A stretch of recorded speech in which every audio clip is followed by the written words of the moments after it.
Are you afraid of God's judgment so much that you question the limits to His grace?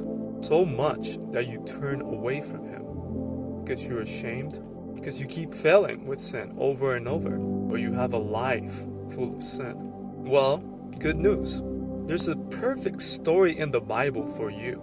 The story of David. What starts as a good, kind-hearted young man that God anoints, defeats a giant and is made king, ends up having a huge fall from grace. He is the perfect example of the opposite of Jesus. His full story might really help you understand how much God is willing to forgive. You can read it starting from 1 Samuel 16 to 1 Chronicles 29, and some of his story is also in Kings. If you can see past your own human understanding, you will understand the full extent of God's grace, which will give you peace with your own struggles. And know that God's grace is greater than your fear.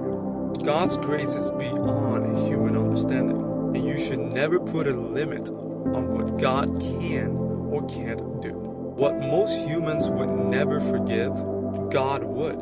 And there's nothing you can do about it, because there's nothing you can do to save the world. So deal with it. Just know, God loves you, but His love and grace is greater than your understanding. And if you're willing to accept what He would forgive, and you yourself are forgiven. See, most of the world doesn't believe in God because they think they have greater love than God. When in actuality, most of what humans do is ignore suffering every single day and only focus on what's convenient to them. And yet they criticize.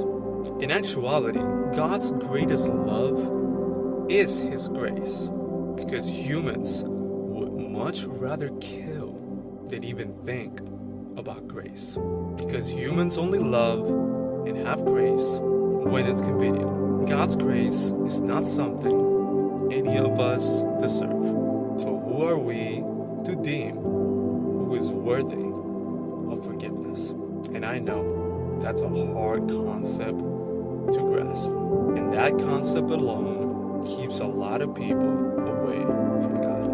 When in actuality, they can't save the world anyway. So usually, it's just an excuse to justify their sin.